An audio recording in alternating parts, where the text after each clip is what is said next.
बात रायपुर की करेंगे, जहां बीजेपी विधायक अजय चंद्राकर का ट्वीट सामने आया। ट्वीट कर कांग्रेस पर गंभीर आरोप लगाया। सीएम भूपेश बघेल की ट्रंप से तुलना। कांग्रेस महानदी भवन सीएम हाउस में अवैध कब्जे की कोशिश कर सकती है, ये उनका कहना है। जैसे चुनाव हारने के बाद डोनाल्ड ट्रंप के समर्थकों ने किया था, ऐसे ही किया जा सकता है, ये उन्होंने गंभीर आरोप लगाए हैं। तो देखिए, चुनाव के नतीजे आने से पहले अब छत्तीसगढ़ में सियासत जो है शुरू हो गई है। सीएम हाउस में अवैध कब्जे की कोशिश कर सकती है कांग्रेस, ऐसा कहना है बीजेपी विधायक अजय चंद्राकर का। तो चलिए आपको सुनवाते हैं उन्होंने क्या कुछ कहा।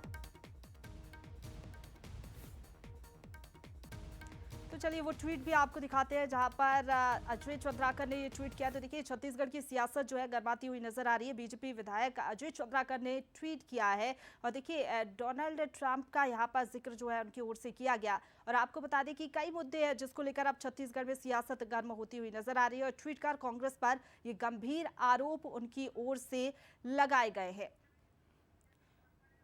और चलिए इसी पर ज्यादा बातचीत के लिए सीधा रुक करेंगे। हमारे साथ दो राजनीतिक मेहमान जुड़ गए। बीजेपी प्रवक्ता केएस चौहान जी हमारे साथ जुड़ गए, इसके साथ ही कांग्रेस प्रवक्ता अमित श्रीवास्तव जी हमारे साथ जुड़ गए हैं। सबसे पहले केएस चौहान जी, आपके पास ही मैं आना चाहूंगी। आप लोग जो ये गंभीर आरोप लगा रहे हैं, आखिरकार ऐसा क्यों, आप लोग को ऐसा क्यों लग रहा है? इसके पीछे क्या मंशा आपके पास, क्या कोई इस तरीके के सबूत या फिर क्या आप जताना चाह रहे हैं इससे?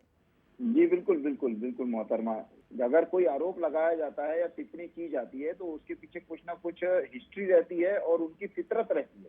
एक्चुअली भूपेश बघेल जी की फितरत ही वही है कि धोखा देना और कानून का उल्लंघन करना। जैसे कि हम सभी जानते हैं कि 15 तारीख को शोरगुल सब समाप्त हो गया था। उसके बाद भी आचार संहिता का धज्जियां उड़ाते हुए 16 तारीख को इन्होंने रैली की, नारे लगाए, जिसकी जो शिकायत है वो पहले की गई वहां के स्थानीय निर्वाचन पे, उसके बाद केंद्रीय निर्वाचन पे की गई। दूसरा, धोखा देना इनका फितरत है। जैसे कि हम सभी जानते हैं कि 2.5 साल की जो करार हुआ था, आज तक बेचारे वो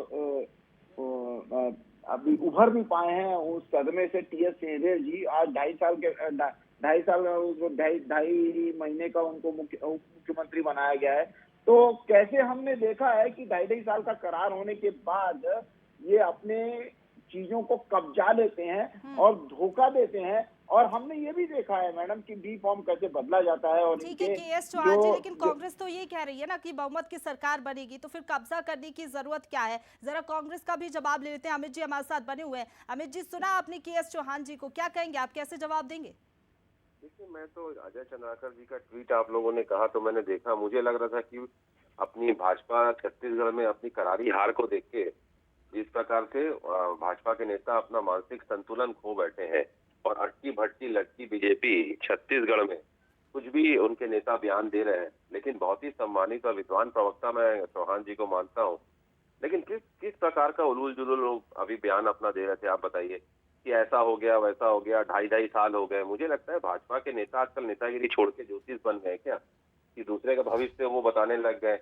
लेकिन खैर, मैं तो एक सजेशन देना चाहूंगा कि छत्तीसगढ़ की जनता का प्यार और आशीर्वाद तो हमें मिल ही रहा है। चलिए और ठीक है अमित जी, जिस हम तरीके से सरकार आप कह रहे हैं, जनता ने आशीर्वाद तो दे दिया है और अब ये तो पता चल जाएगा कि किसके दावों में कितना दम है। 3 दिसंबर का हम सभी को इंतजार है, आप लोगों को भी इंतजार होगा। आप दोनों मेहमानों का बहुत शुक्रिया हमारे साथ जुड़ने के लिए और बातचीत के लिए।